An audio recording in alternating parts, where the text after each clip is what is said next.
Welcome to the North Carolina Society for Ethical Culture. We're a nonprofit organization founded in 1986, part of a federation called the American Ethical Union, with over 20 plus ethical societies nationwide.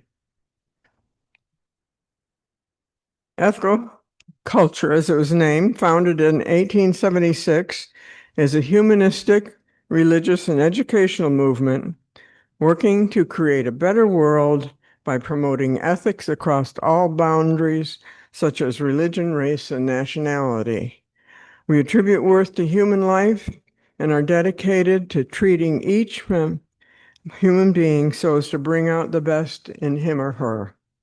Members join together in societies for ethical culture to assist each other in developing ethical ideas and ideals, to celebrate life's joys, and to support each other through life's crises. We present these platform addresses for the public as well as for our members to foster greater understanding of the ethical problems we face as individuals as well as collectively. We welcome visitors and hope you'll feel free to visit anytime. And if you want, people need more information about our community, there's some brochures available on the greeters table. I'm reading from a platform script that was developed sometime in the last 2 decades. I've been decluttering, and I have 25 years of every single paper I ever got from Ethical Society meetings, including platform programs. I have filled 2 paper bags either with shredding material or recycling material. I've been saving out some gems, and I hope they will be of use in the future, but this is just a warning. All this history is going in the dumper. So, yeah.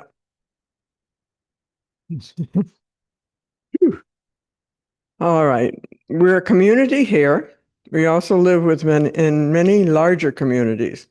We take time now to share joys or concerns regarding members and friends of our societies, as well as for those within the larger communities of which we are a part. Todd has the microphone. If anybody has a joy or concern they'd like to share.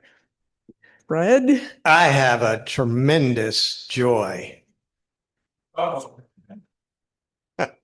I don't have to go to work anymore. I'm done. All done. Friday was my last day. Maura has a big concern, so she'll probably have the mic next. Yeah. One of the things that I plan to do is work diligently to promote our meetings and to do good things for this society and the American Ethical Union, but we're going to talk about that next week. Congratulations.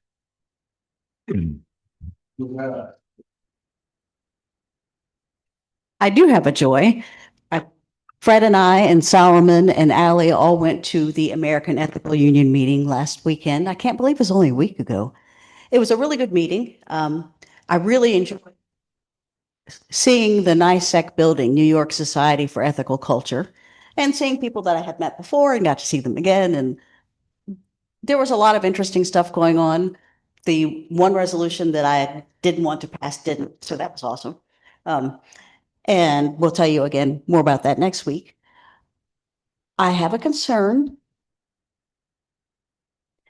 It is the same as Fred's joy. So mine is a joy and concern about his retirement. We'll see how it goes. To be continued.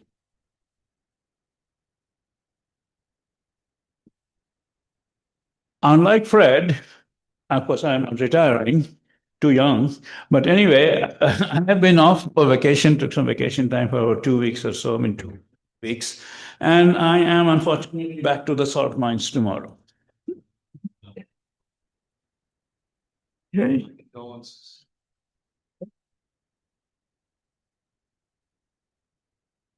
Dorothy Dale, one of our members, is on Zoom, and she said she just completed a family visit in the Catskills, which is under a boil water advisory due to flash flooding. Still a great visit, and forth with my grandbaby, James.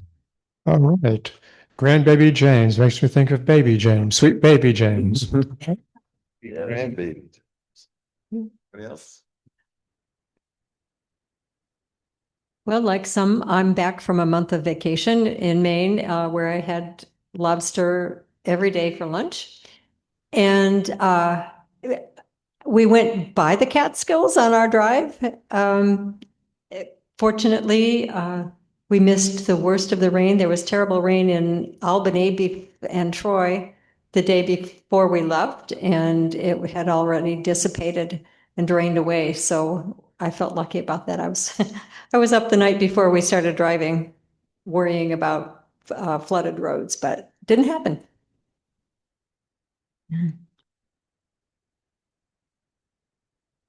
Yeah, Allie and I just got back. I met her new grandson, who is just 4 weeks old. He was born on the 4th of July. He's a Yankee Doodle dandy. And, yep. And so I got to say, one, I haven't held something that size, a person that size, for about 35 years. And you forget how small these things really are. But they're really soft, though, too. So. Well, yeah, kind of. I never got nervous about it. He slept on my chest, so it's okay. Else? I'm going to have my say. This is kind of a mixed feeling. I went to a funeral yesterday at the same place Todd's wife was memorialized in Pittsburgh. It was a woman, the age of 89. I worked with her at Habitat. She stayed there until her early 80s. She was a character. She was one of these people, if she didn't like you, she'd tell you to your face that she didn't like you. She was hardworking. She was admired very much. She got awards. She was a member of the community, all these other things. And the highlight kind of for me was that many of the older people that I had worked with at Habitat were there. So we had a little reunion, the kind of thing I've always found at funerals for older people, where it's not a lot of tears and angst. It's a genuine remembrance and stuff. So it was really good to see those people. Anyone else? Joys and concerns? And now we'll pause for opening words presented by Solomon. Purpose is to allow us to focus on our coming together as a community of caring hearts and thoughtful minds, remembering that wherever people meet to seek the highest ideals, that is truly hallowed ground. Solomon Gibson. I told you it was old.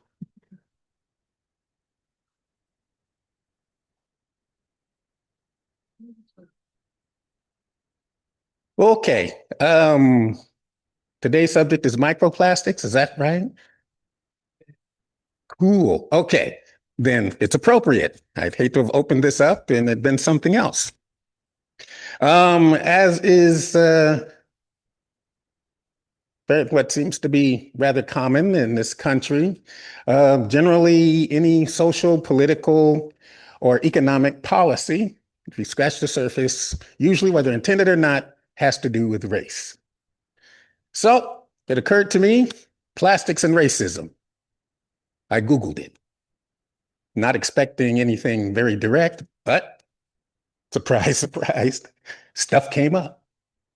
First of all, plastic and racism intersects through environmental racism, where Black, Indigenous, and low-income communities of color bear the overwhelming burden of plastic production, toxic exposure, and waste disposal.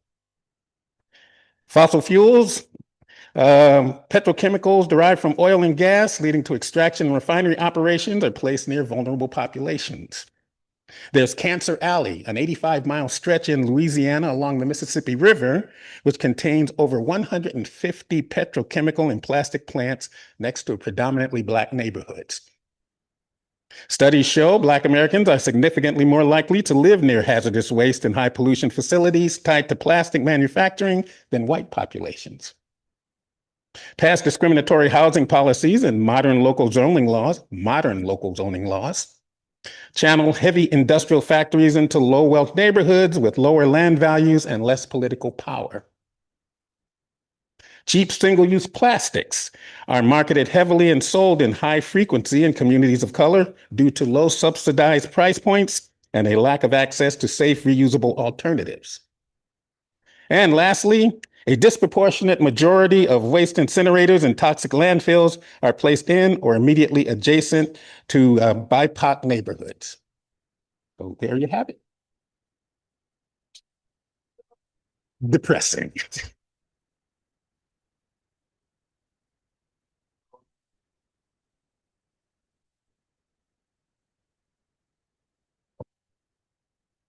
In the interest of developing informed opinions, our society invites people to speak to us about their experiences or area of expertise.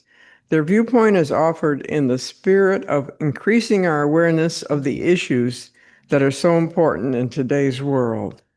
Chris Kamen will introduce our speaker for today, who's Sam Anderson, on the topic of microplastics.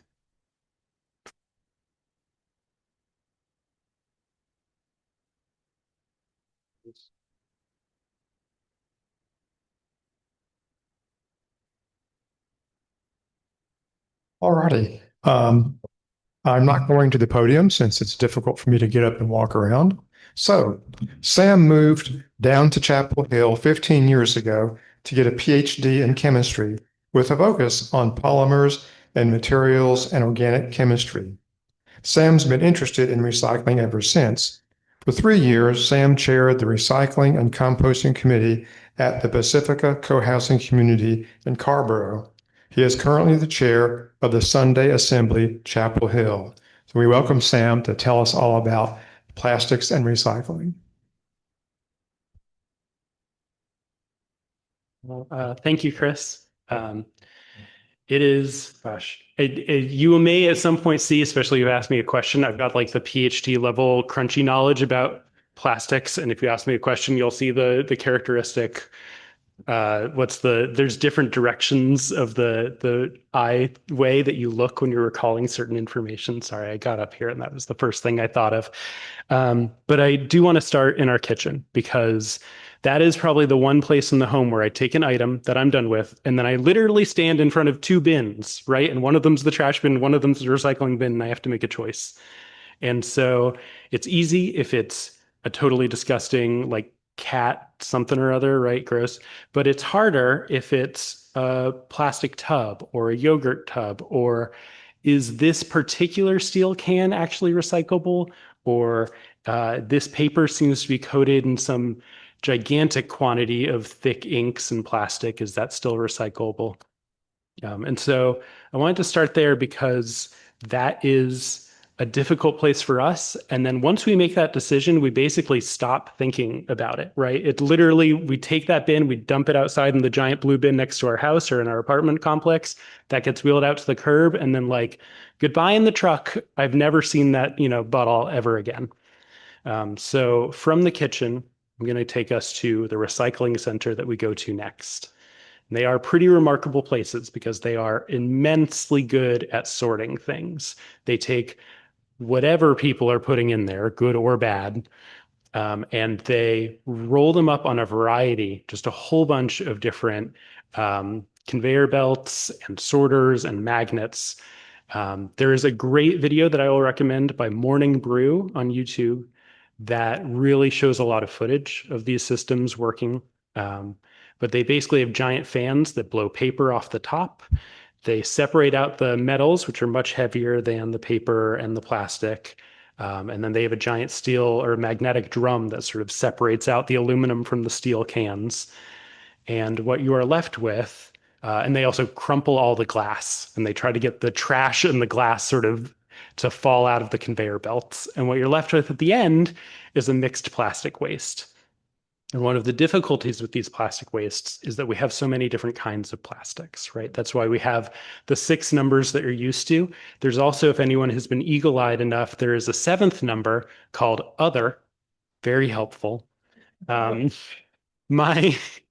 My actual PhD was in making plastics or polymers that could absorb sunlight and turn it into electricity. I was working in polymer solar cells.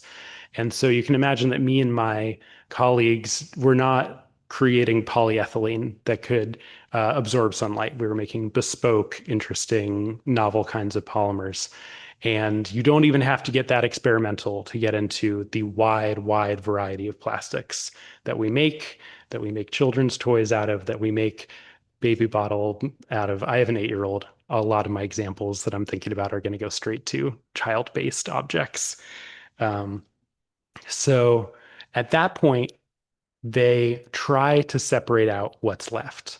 And this is something I really want to drive home today, is that we think of our recycling system as a bin that we put recyclables into, but the county thinks of it as individual contracts they have with different companies. They have a contract with an aluminum recycling company and a steel recycling company. It might be the same company in that case, but they're separate contracts, right? They have separate streams. They have a glass recycling company. Glass is very heavy to move around, so it's probably a very local company if they're able to sell it for a profit, or even just for less of a loss than putting it in our landfill. We sometimes still pay people to take away our recycling. And then it comes down to paper, that's another kind, and finally plastics. But like I was saying, the plastics come in a wide variety of types. They've each got their different chemistries. They've each got their different uses. Otherwise, we would just use HDPE number 4 for absolutely everything, right? But sometimes we want something more rigid. Sometimes we want something that's more flexible at lower temperatures still. Sometimes we want something that's easy to clean or more water absorbent or more water resistant. Or heat resistance, you can put it in the microwave, all sorts of different properties, right? And so we make a bunch of different plastics, but each of those plastics needs to be recycled into their own streams. Because if you're using a recycled plastic, you don't just want to have a lump of, well, this is some number 4 and some number 2 and some number 1. They've each got different properties. I've got kind of a mystery amalgam of them, and I'm going to try to make a children's toy out of it, right? I'm going to try to make another water bottle out of it, because who knows what properties you're going to end up with. And so the way that plastic recycling works is you're looking for relatively high purity. They look for about 90% purity in their streams and separated by type of plastic. So for a long time in Chapel Hill, they sorted it out by 2s, 4s, and 5s. That's what they told the communities to try to put things into. They've changed their guidance now, so don't remember those numbers anymore. They're gone. But they are dealing with a problem that I had back at Pacifica when I was the convener of the recycling committee. And that is when I really got familiar with the little sheets about what fits in your blue bins and all that. And I became sort of a proxy between the county and the 42 other homes that were at Pacifica, and just trying to get people to follow like 5 simple rules. And it is not possible, right? And once you get over 15 people or so, not everyone's following the rules. And that is basically what our county is doing all the time, right? They have these contracts with these distributors, they have goals to meet, and then they also have to get an entire county to sort of kind of give them what they want at 90-ish% purity. So I actually brought an entire box full of recyclables. We going up a little higher? Closer. There we go. and higher is great. Thank you. I'm absolutely clueless about microphones, and there is someone at Sunday Assembly when I'm up at stage who jumps up just like this to adjust for me because I have no idea. And I have tried to adjust and it's not good.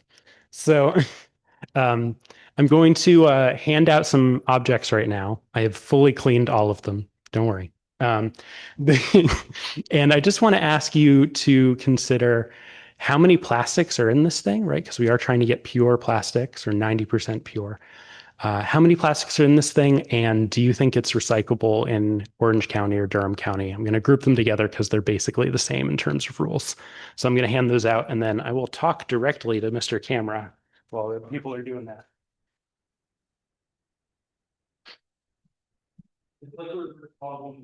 Here's your bags. Objects. I will actually get them later. You want some help? I think they're. Yeah, that's good. Yeah. Pass them around. Chris, our persons. And I think that's what you're gonna get. Hopefully. Let's do that. Happy birthday. Oh, what a talk. It's nice. What's up?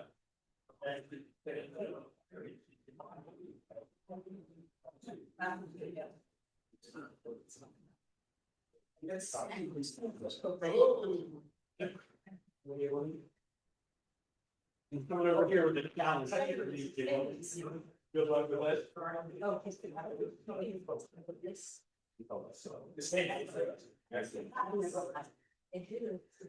That's two. Yeah, that's two. I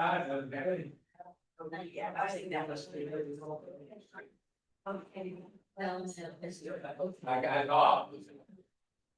You can fight for it. I have not waited. The microphone here, taking that. Take the mic off and stand. You can't use this one. All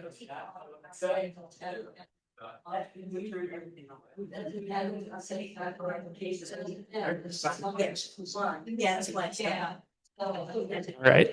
Hello, everybody at home. I'm going to quietly try to talk to you while everybody else is talking. Hi. You know, right? I am an Uncle Sam now. I've got a brother-in-law who's also a Sam, so they're both Uncle Sams. I will turn the mic towards me. See this way. Cardioid. It's a fancy word. I don't know what to use it for, but I do know the fancy words. So looking over here, I do have, I'm going to do the same thing other people are doing. I've got a tin, let's see, a tin from, this is a scoop from a dry laundry detergent right here. It does, oh, sorry, I was presenting for the people at home. You go right on ahead. I'll be up with you in a moment, class. Another thing that I think about a lot is plastic wrap. Basically, we're going to talk a lot about how these work out and similar plastic bags. It looks like one thing, it's actually a whole bunch layered together. Okay, has everyone, I'm going to hand back now. I've made a mess of everything that's going on. What you're doing is a good job. Yeah, yes, thank you. Very good at making a mess. Okay. And then we'll try. Okay. Okay. I'll just, you know, it's a good thigh workout. That's good. If you, again. Yeah.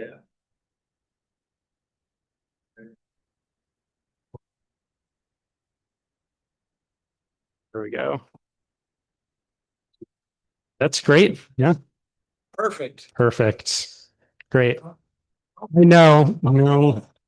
You got to strap me to the floor before the ADHD takes over.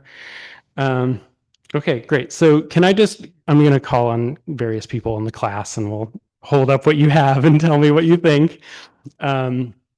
So Maura, you want to hold up? So you've got, what is that? Yeah. No, and the straw neither, right? Not the straw. Nope, not the lid. So none of those things. Yeah, Chris? Basic sour cream container here. Mhm. It is recyclable with the top on it. Yes. In fact, they say don't put it in unless it has the top on it. So yes, it's recyclable. Yeah. Yeah. There's a lot of different guidances. Yes. It's a similar kind of tub and absolutely same rules. Yeah. What do we got? Do we have, oh yeah, someone got the Lay's bag.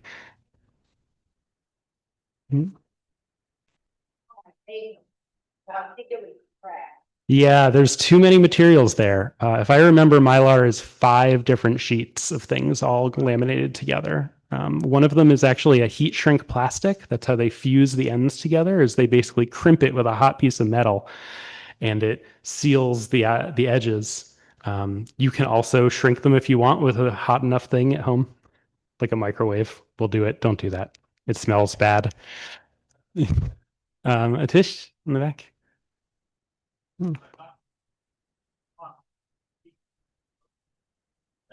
Yeah. It's like a water bottle or not a juice bottle. And yeah, I think that is recyclable. With the cap, my knowledge, just from having pulled up the Chapel Hill and the Durham guides today, is that they say caps are good if they're attached. So it doesn't say that they're necessary, is the guidance that I've seen from the county. Yeah, I think what happens again is they're doing a lot of air blowing to get off all of the paper. And if you end up just shooting small pieces of plastic into the paper stream, they never continue on to be part of the plastic flow.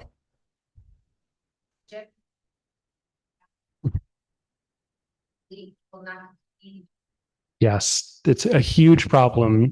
And if you could take that concern and give it to my step parents, that would be great, because they will throw salad dressing with leaves still on it and they just toss it right in the recycling bin. And like, it's hard.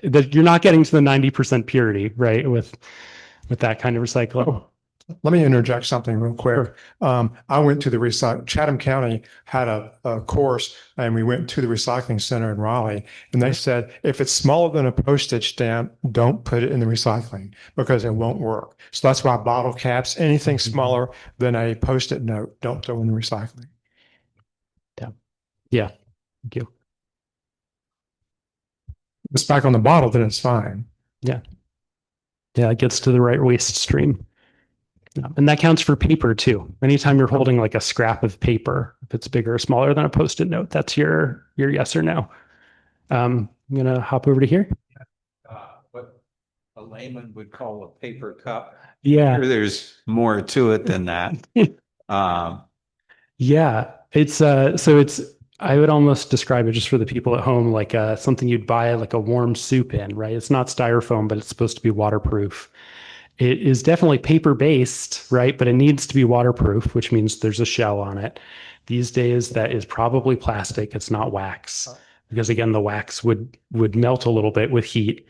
That is actually, and it's hard for me to know unless I were to go down to the factory. I think there's a chance that one is covered with a PFAS material, a forever chemical, because they do want it to be hydrophobic, and that will keep it out. It's not necessarily that, but you'd be surprised what products it's in. I've heard it's in popcorn bags, because they don't want any of the butter to stick there either.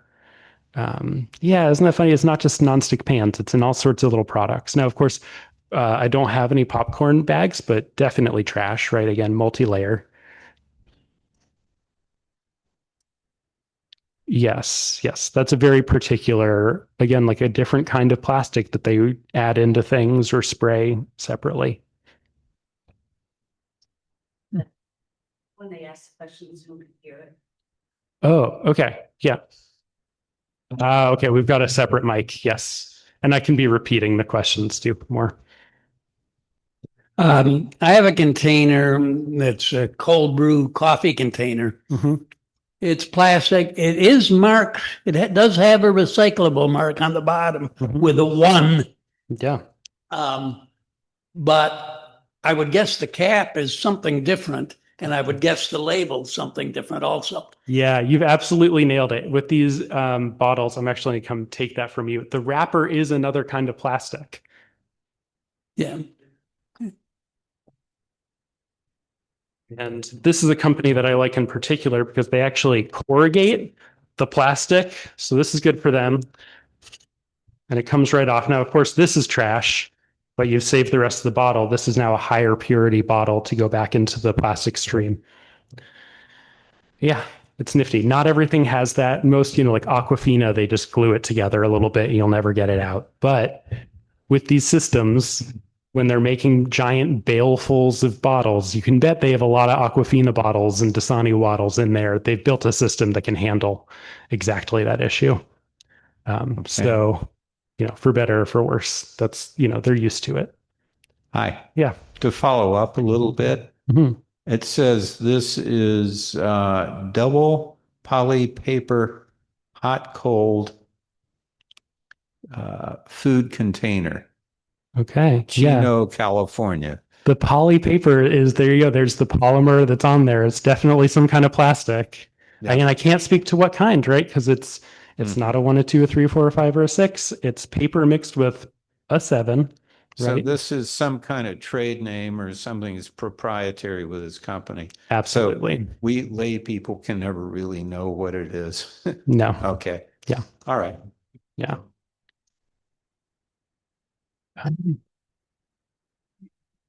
Oh, yeah. We'll do like 1 or 2 more. Okay, I have a number 5, which is the large top opening, but it's also mixed plastic because the lid and the straw are not 5s. Yeah. So you have to separate those. Yeah, this is a place where I struggle too, because it looks like the lid on this plastic cap here is the same plastic, but it's all clear and you can't quite tell. And if it bends differently, if it feels differently, it's a different plastic, right? It's less rigid. So And that's it's not marked. So I wouldn't buy it anyway. I think you can recycle the bottom on that one. Yes. This is aluminum, and I'm sure you could make an airplane out of this. Absolutely. And that one, we're trying to figure out what the number is, but I think it's like polystyrene. Yeah, that's And a number so- 6. That's polystyrene. That would be a 6. Okay. Is this recyclable? Absolutely not. Yeah. And so when you have something that's really light, like this can Mhm. is light as a feather Mhm. because the aluminum is very, very thin. Wouldn't one of the fans blowing paper just blow this right into the paper stuff? We have someone knowledgeable over here. Okay. Well, wait a Yeah. second. Can we bring the microphone over for Jan? So Yes. Smarter engineers than me figure out the precise fan Yeah. speed but like they're very good at capturing aluminum cans because aluminum is actually the biggest moneymaker in the recycling space. So they're very highly motivated to get as much aluminum as they can. Toured the plant in Raleigh that handles Durham's recycling. And the aluminum on the conveyor belt, it goes over a section that creates some sort of static electricity. It goes flying off into the bin for aluminum, and the heavier metal cans and stuff get separated out. It's fascinating. I mean, they just go. I went to the same place that Jan did, but on a different tour. They said anything that's a clamshell is not recyclable. Is that correct? Yeah. Yeah. Anything that Yep. has that kind of that Yep. hinge and then the 2 little corners that click together, not recyclable at all. I've got 3 last ones I want to talk about and then I'll move on. I do want to cover this milk jug right over here. So it's like a paper board, right? It's like an oat milk container. It's not a giant plastic milk jug traditional. That is as covered in plastic as it is actually counts as a paper product. I'm always shocked by this, but on every single picture I've ever seen from every county, they have a picture of this precise, like kind of canister, paper canister, and they count it as a paper product and they do want it. Which surprises me. It also has the little plastic lid that our attendee here noted. It does have the screw top lid. They somehow still sort it out. When I was doing research for this, I think one of the most surprising things for me is that they will take so many kinds of paper, right? They'll go from Post-it notes to brown. Yeah. Well, it's right on the edge, right? It doesn't say no. You heard right from their mouth, but um, yeah. So it's a bunch of different paper products, and that counts as one. Yeah, Tish. Oh yeah, we've got. I have two items here, both number 5. My understanding is not too many places will process number 5. In our area, we do have one that takes it, but it's apparently harder. Now, these two items are very different. One is real flexible and one is hard. I'm surprised if they go in the same bin, but and the one has this top on it, which I guess is aluminum, and I think you'd have to take that off before it could be recycled. Yeah, exactly. So that's another place where if you can rip off, it's basically the lid of almost like an individual plastic cup. This is a Italian ice because it's summer and I can't help myself. So yes, you'd want to separate those. And I think having those two number 5s really underscores that even though from a general, like from my chemistry perspective, yes, a number 5 is sort of a number 5 from a really zoomed in standpoint. You can cross-link them. You can have additives that change their material properties. Two number 5s can feel very different.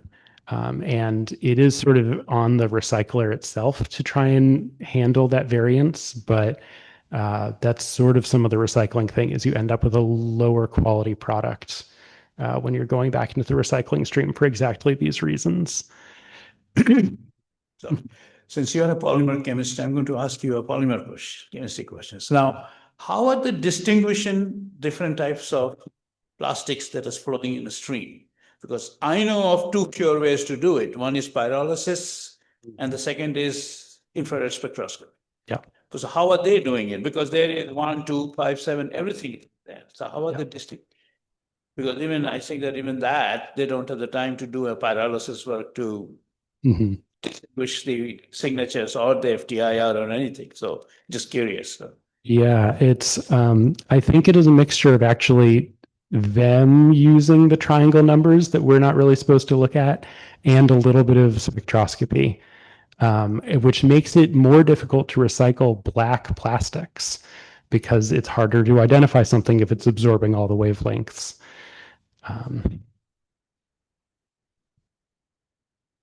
Yes, that's also true. I don't know how they handle the difference between LDPE and HDPE number 2 and number 4.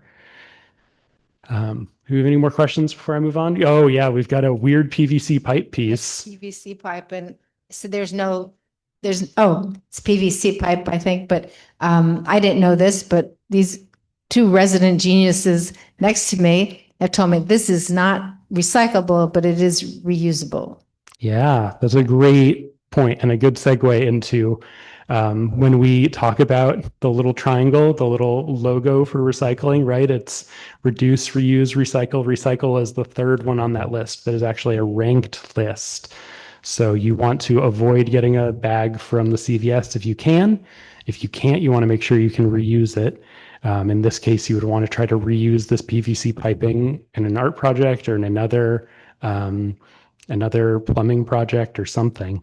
And then we send things to recycling when we really can't. That's the catch-all for what we can, right? But like I'm discussing today, there's a lot of things that we still can't recycle, and that's just trash. Linda Patterson on Zoom has a question, and I'm going to see if I can play her question through my MacBook speakers and Sure. all that. So I'm going to switch to MacBook speakers. And so, Linda, what's your question? I wanted to ask about black plastic in general. So is that not recyclable? I think with the way Orange County and Durham County talk, they don't make any recommendations on that front. And this is the sort of place where you're trying to come up with rules that everyone can follow. So there's a great book, and I'm sorry I'm forgetting the name of it, on recycling at the Chapel Hill Public Library, which is about a block from here, and you can all push and shove to get over to the recycling book after this. That goes through a lot more specifics about the markets and the specifics of what sort of is available or is desirable. For us in this room, I would say just follow what the county wants, and I will say that in just a moment. Thank you. So, oh, we've got one more comment, and then I'm going to move on. I have the top of a water bottle that is in a plastic I'm assuming is not recyclable at all, very heavy duty. Durham County has given up on the numbers pretty much and just gives you the sheet of paper that has pictures of what you can recycle. And essentially it comes down to bottles with the top that is smaller than the circumference of the bottle and the cups, the tubs, whatever. Yeah, I've got it right here. It is bottles, tubs, jugs, and jars. Those are the 4 kinds of plastic shapes that both Durham and Orange counties want to see. And so, like I said, I had numbers. I will not repeat them because I don't want you to get them into your head that they used to say for many years. But it's about that rule system, right? And not just rules for us to follow, but also we have to think about down at the processing center. It is so much easier to deal with a bunch of bottles, jugs, tubs, and jars than it is to deal with a little random piece of plastic here that happened to have a 3 on it and a little piece of plastic over here that might be different sizes, different whatevers. Consistent shapes makes it much more easier to separate those flows. The one thing that puzzles me is this whole business of putting the lids back on, and especially like glass bottles where you have a metal top. I mean, there's materials you know are not going to be recycled in the same batch, but they tell you to do it. And I guess I'm just real curious, especially like a milk bottle that has a blue top that's just a different kind of plastic. I mean, I always clean out all the bottles and stuff, so it's not a matter of spoilage or whatever it is they're concerned about, but they actually tell you to do it. Yeah, I have to defer to the county people, right? I'm very knowledgeable in a lot of things. I unfortunately am not, I don't know if I could bear to be a county recycling employee. But when they make these decisions about caps, I think they have flows for handling those. I do think it's funny. I do feel bad a little bit every time that I, for example, have an Aquafina bottle and you rip off when you crack it open, there's still a little collar of the other plastic, right? A blue plastic or something. It is not worth your time to take that off, right? Like go do better things with your life. I think this is either a place where I cannot speak to what kind of plastic that actually is. Do they mandate that it's also a number 2? I don't know. Do they just kind of take the hit and say, this is part of our 10% that's not going to be high quality? Could be. Going from there. I am going to grab this one because I am interested in showing it off.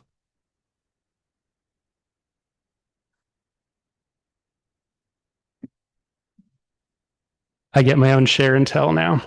So something that I really like about this green bottle, and I will disassemble it, is Jan mentioned that it is a hard plastic. It doesn't have a number on it. It's not recyclable in any way. It's not a jug. It's not a tub.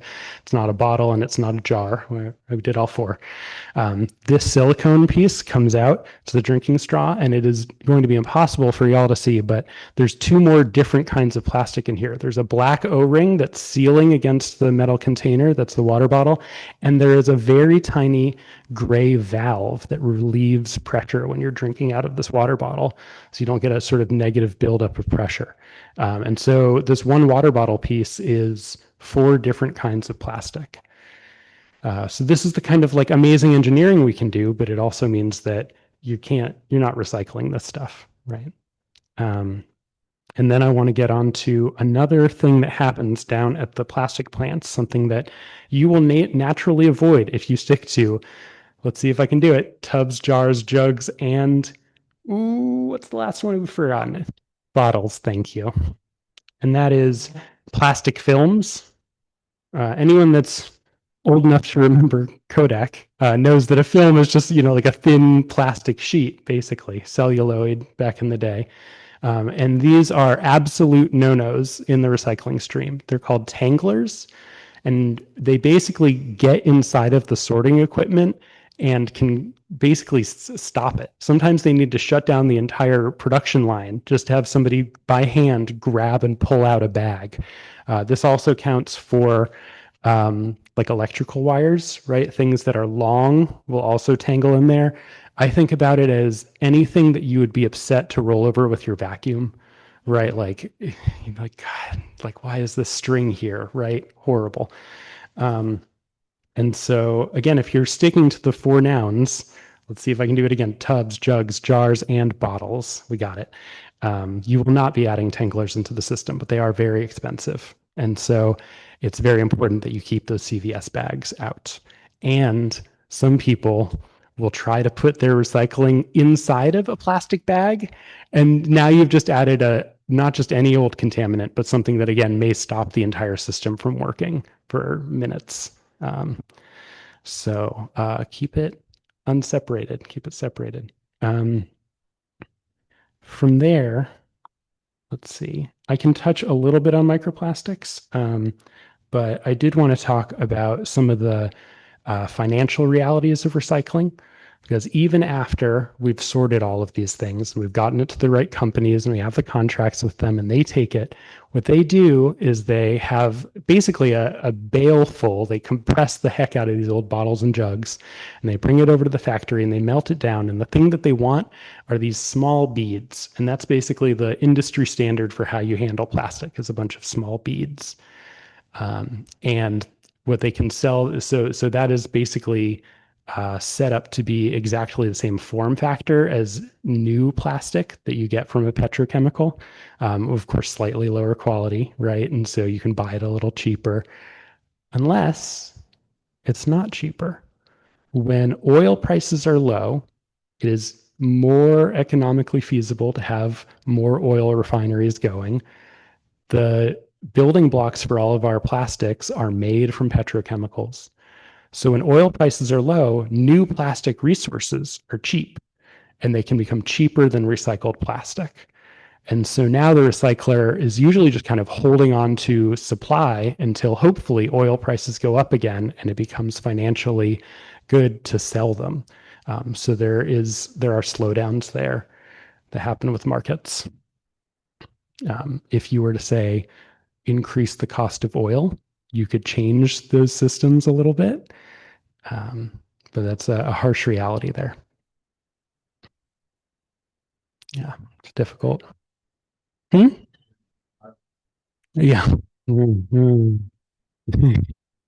We can be like Europe, their gas prices are insane, although I don't know if all of that goes to increasing the cost of oil. I think that's just gas prices at the tank for cars. Okay, I will very briefly try to touch on some microplastics research now, because even though we're all worried about them, there is unfortunately not a lot of solid science we have yet. What we have are largely what we always have at the beginning of drug studies. This is sort of what it is studies on animal cells and human cells in petri dishes, and animal studies in things like rats. And it is difficult to, again, like set up a whole trial where you're getting humans and you're tracking their medical records, and they have all sorts of difficult, complicated things to tease apart. So we have these simpler systems that are not always great stand-ins. But what we see in some cases are increased inflammation for heart, for patients who get, I think it's bypasses for heart transplants. There are not transplants, heart surgery. They see higher heart complications in the months afterwards if there's more microplastics in the blood. Colon cancer is up a little bit. That's, of course, something that's up generally in the youth, although I don't think we can fully ascribe it to microplastics just yet, at least. We are unfortunately in a place where we know it's not great, but we don't know how bad it is or in what ways. And we're just kind of waiting for that science to roll out. One little bump that happened in the last few months is that a laboratory, because if you can imagine, we use plastics for basically everything. When I was a chemist working in a lab, a benchtop lab, I wore latex gloves or nitrile gloves for absolutely everything I did. I had a lab coat with plastic buttons. We had, ostensibly glass containers, but what am I cleaning it with? I'm cleaning it with solvent that came from a plastic spray bottle.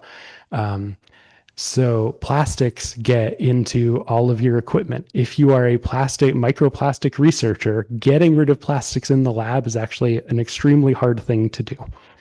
And they recently figured out that there is a powder compound on gloves that is not a plastic, but under most of the protocols that people were using to find microplastics, they were showing up as microplastics, which means that basically a lot of people who worked very hard on papers over the last 5 years, I think right now as we're talking, are scrambling to basically redo their research with the improved protocols, right? Use a different kind of glove that's a little more expensive, and you have to do some new priorities, right? So everything, even now that we know about those studies are specifically about amounts that are in the environment. Right. If you go and get some seawater, if you go to your soil in your backyard, how many microplastics are in it? We've probably been overestimating it by a little bit. It didn't sound like it was like a, huge fall off in the new thing, but the effects of these things in our systems are going to be adjusted somewhat from the science. We unfortunately have sort of lost, I think, a few months of research as we have to redo things. And that is about what I know about microplastics, which is unfortunately not much. And I think that is basically where we all are. Looking around on the EPA website and other websites that are not touched by the current administration, they really don't have a lot to say. We know they do hurt coral reefs, because why wouldn't they? Right? Great. I think I can open it now for questions, if anyone has any questions about anything.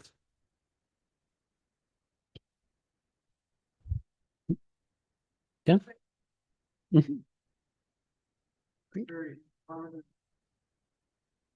Scary. Yeah.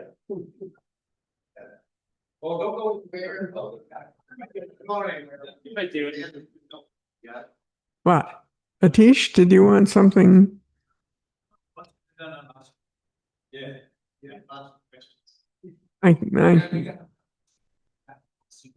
I'm not understanding what you're saying. Oh, I was going to answer questions from the group. It's Q&A. Q&A. So it's time for people to ask questions. Okay. I thought we were done with Q&A. No. Oh, there's a basket now? Hey, Is that- for the mic. When we pass the basket, just keep in mind that the money that's going into those baskets is going straight towards ethical action funds.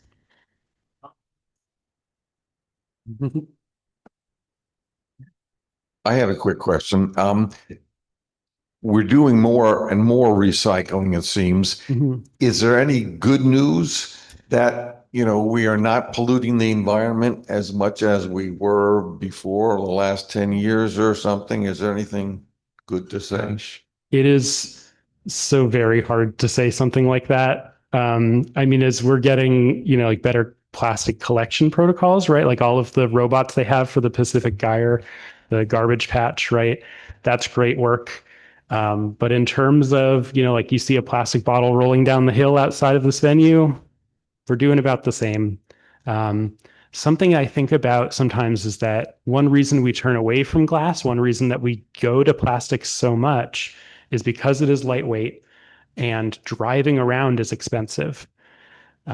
So if we were to, for example, have a bunch of cars that didn't need gasoline to drive around, it would become cheaper to ship heavier things, less environmentally bad to ship heavier things. We could see a return to things like metal and glass more often.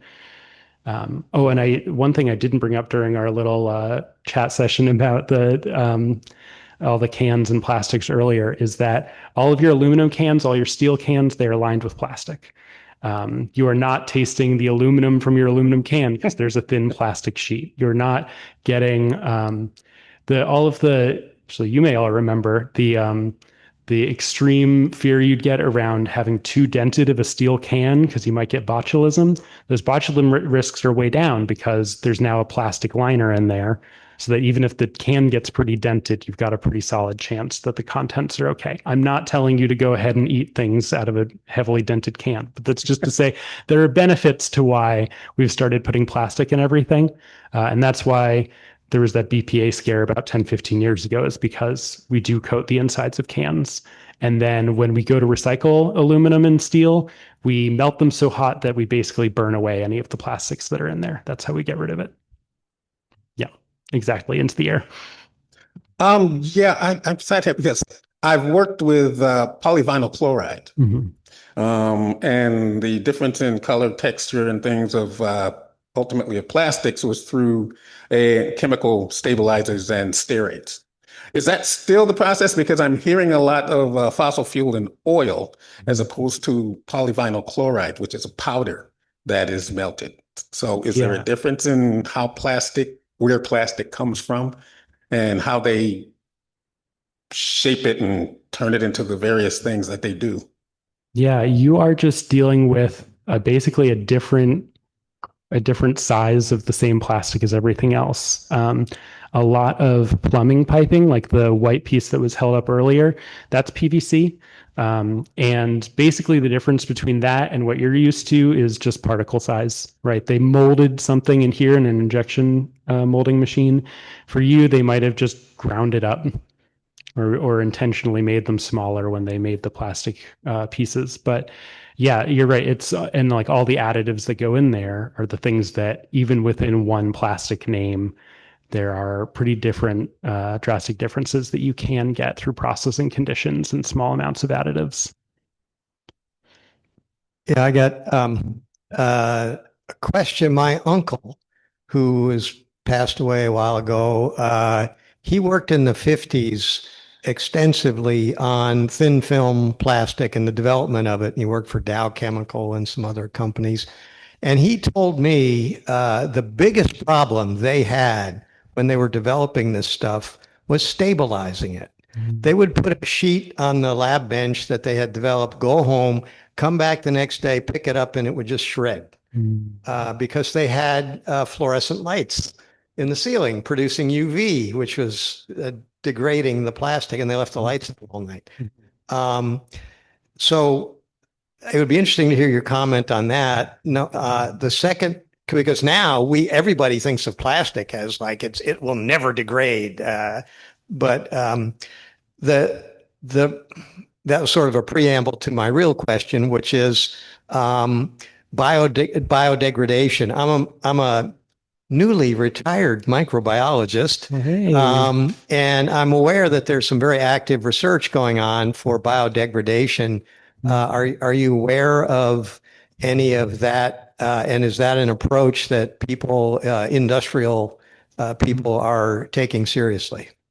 Gosh, I hope so. No, we're definitely putting money in it, and we very much should be, because the microplastics problem, and frankly, just garbage in general, right? We wouldn't be having the Great Pacific Garbage Gyre if microorganisms in water would just eat the thing up, right? We don't have the Great Pacific Garbage Pyre gyre of like wood, right? The wood all gets eaten up. A problem with plastics is that there are so many different chemical structures in them. Some of them have aromatic rings. Some of them are straight chains that look a little bit like a fat in the human body. Some of them are heavily branched into almost like a tree-like structure, which a bunch of nitrogen atoms or oxygen atoms. Some of them on and on and on, right? Some of them had there's no marker board here, so I'm not drawn to draw my PhD molecules, but like complicated stuff. And the problem with those linkages is that each one of those would probably need a different microbe to eat it, right? So we would need, maybe there would be an HDPE and an LDPE one. I could see those being similar enough, but polyvinyl chloride, very different beast when it comes to like a metabolite, sort of being able to take that down. So I think that's going to be a piecewise process, and I am very hopeful for it, because what we want from plastics is something that lasts until we don't want it anymore, right? And we don't have the second half right now.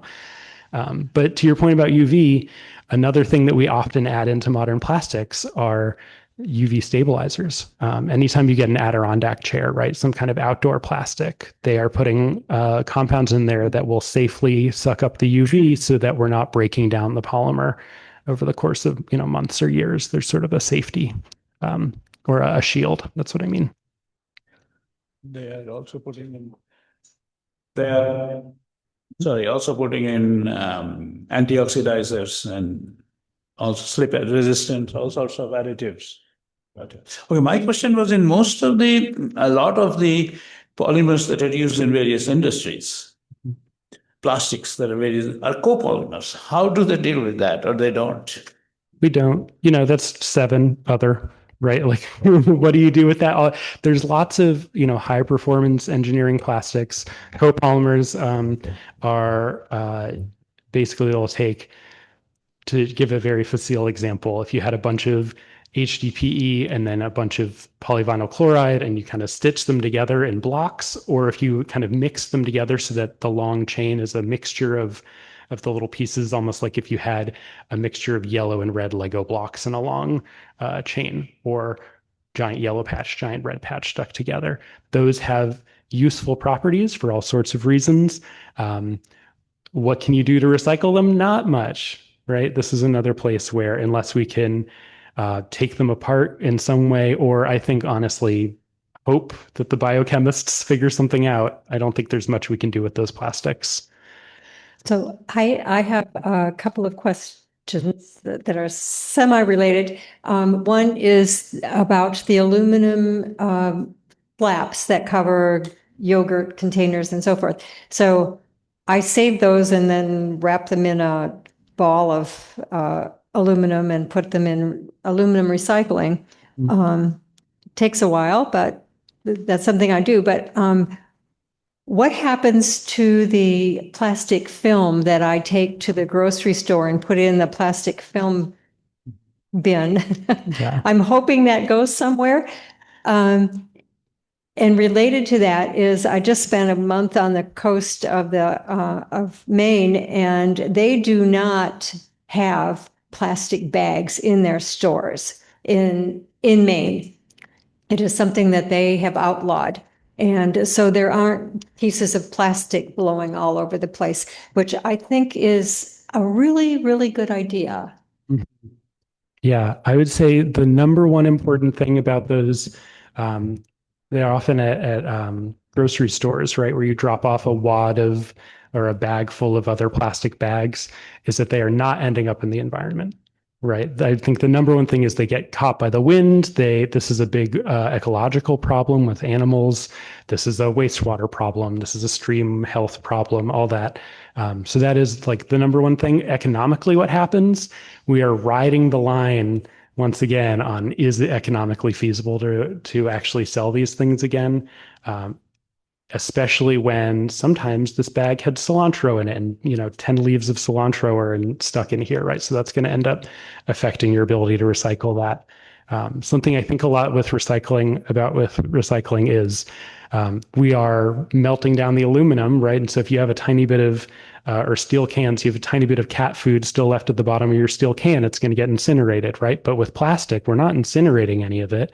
So if there's a little bit of cat food in there, it's hopefully you can rinse it out, right?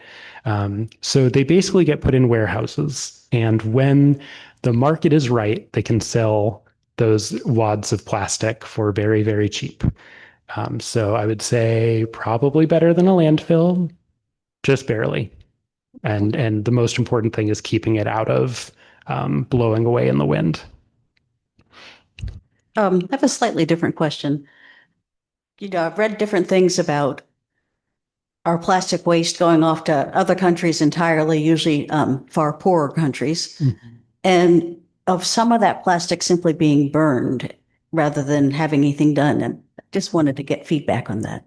Yeah, absolutely. That's been one of the sort of reevaluations on plastic in the last few decades, is that China finally stopped just taking all of our plastic and pretending that they were going to recycle it. This is another environmental racism thing, except it's overseas, right? They would basically just have giant trash heaps, right? Landfills, but they're not doing all of the important capping and concrete and all of that. And you hire poor people to go and sift through all of the plastic that the Americans threw out and look for more valuable pieces.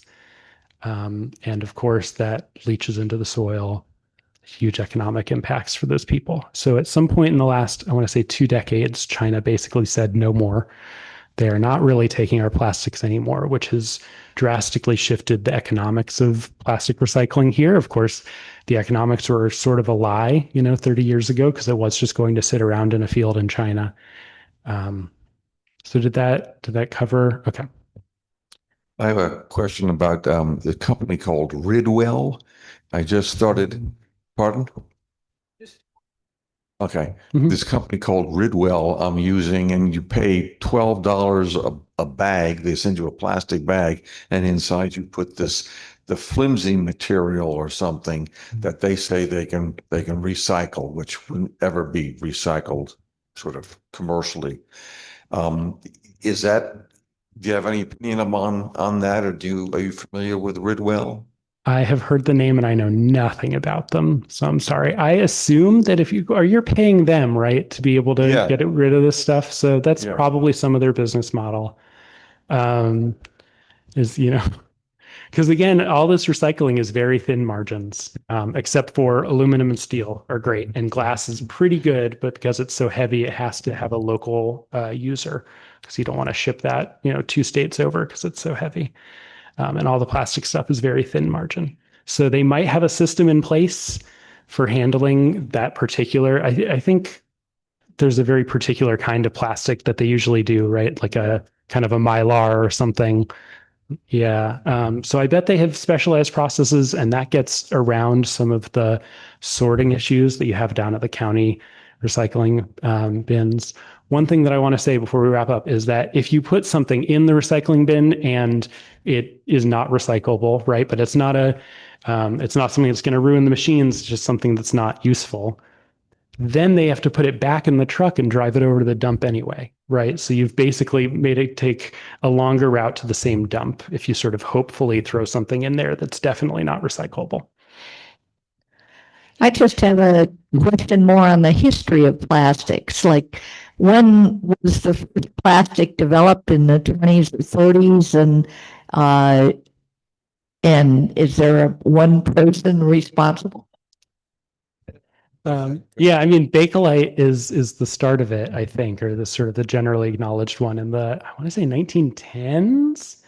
But yeah, that's it really starts to take off post World War II, when we have a bunch of people home and a bunch of science happening, a bunch of very exciting developments. And so that's why you have The Graduate. There's a little line, I don't know if you know this little thing, right? It says, you should get into plastics, right? And at the time that they filmed that, it was like, just get a word for a business thing, whatever. And then, like, of course, he should have gotten into plastics, right? Instead of being a very sad person growing up in the 60s. Okay. Tupperware, basically, if it's a tub or a jug or whatever, or do you mean historically Tupperware? I can't speak a lot to the historical nature of that, other than it was a huge socioeconomic boon for housewives trying to support their families. That was a good way for them to host Tupperware parties and be able to support their families. But in terms of if they are recyclable today, they're probably aged past their prime. That's another thing that I will say very quickly, and then we hand it back to Jan because she would like to kick me off, is that because plastics are made out of these long fibers, over time, UV use, strain, heat break down the length of those fibers. And so the plastic gets less strong, less useful over time. And so if you have some piece of plastic, even if it's, a useful one, polyethylene terephthalate, right, number 1, it might not be useful anymore, right? And the same thing is true for paper fibers. You can get really nice paper fibers that we write paper, that we make note cards out of and make grocery bags, and they're strong. And then you have the really weak paper fibers that are like tissues, and they barely hold together. I will take any other questions afterwards before I get the axe right here. Thank you.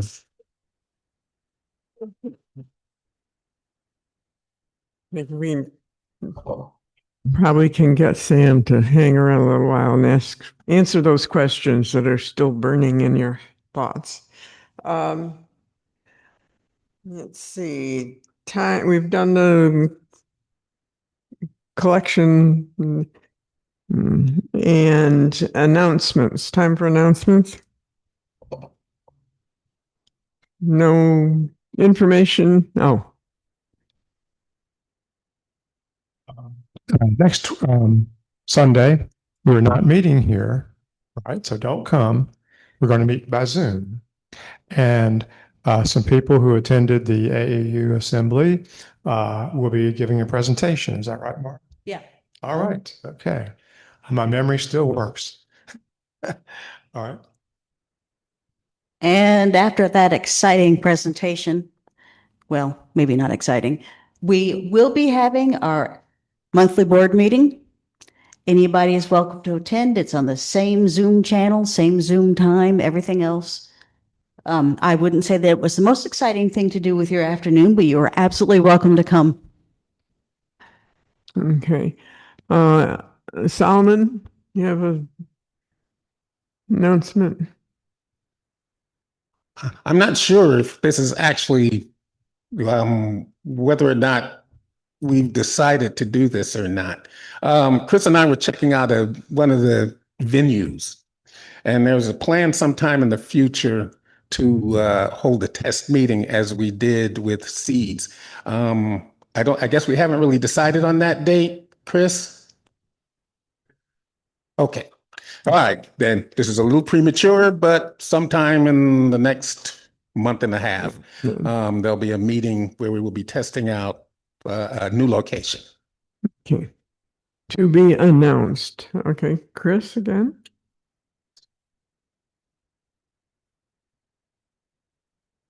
Dorothy was waving her hand, so she may have an announcement. Is that right, Dorothy? Hold on, let me switch so you can speak. Oops. Directly into the system here. In the meantime, I want to thank whoever has brought in groceries. We're getting a little lax on that, folks, and there's still a great need, but thanks to those who brought in groceries. I don't know whether it's for the IFC this week. All right, Dorothy. Yeah, I was in error, Chris. I thought we might have a happy hour this week, but we don't. It's next week. Okay, so we're not happy this week. It'll be next. No, we're gonna have a sad hour, maybe. Yeah, we'll have a sad hour. Oh, okay. All right, I think that's it for announcements. We'll have closing words from Solomon. Any gem that just flows from your lips.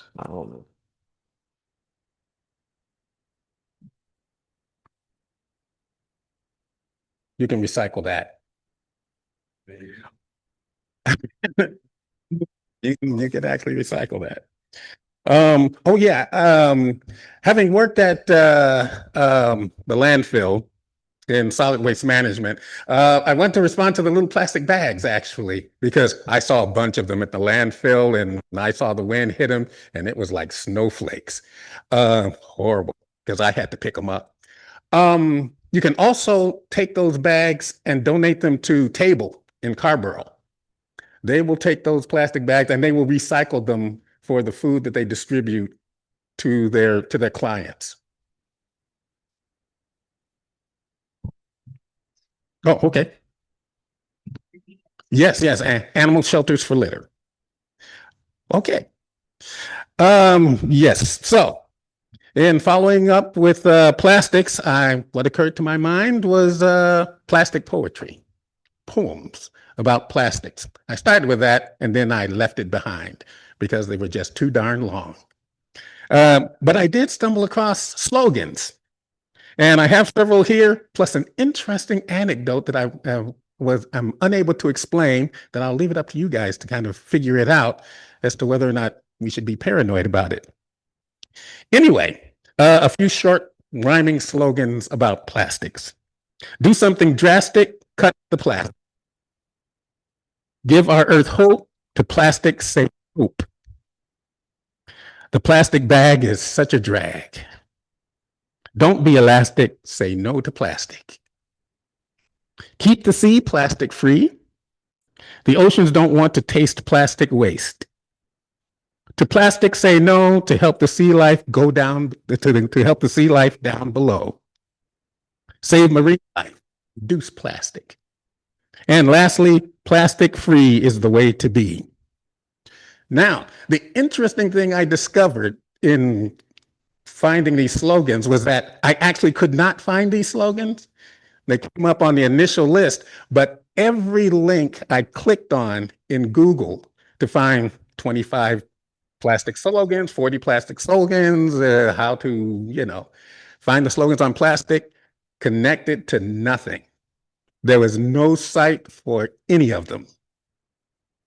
And I clicked on maybe about 8 just to see, and they just weren't there. Now, I don't know how to explain that.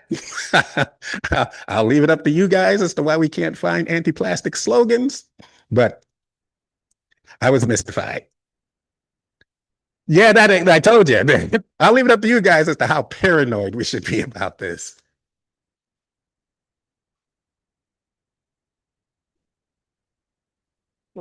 Thank Solomon for opening closing words, John and Marge for refreshments that we're about to enjoy, Mary, who's greeter today, Chris on our Zoom. I think that's everybody I can think of. Okay. Our meeting, thank you, sir. Our meeting's over, but our fellowship continues. Turn to someone next to you.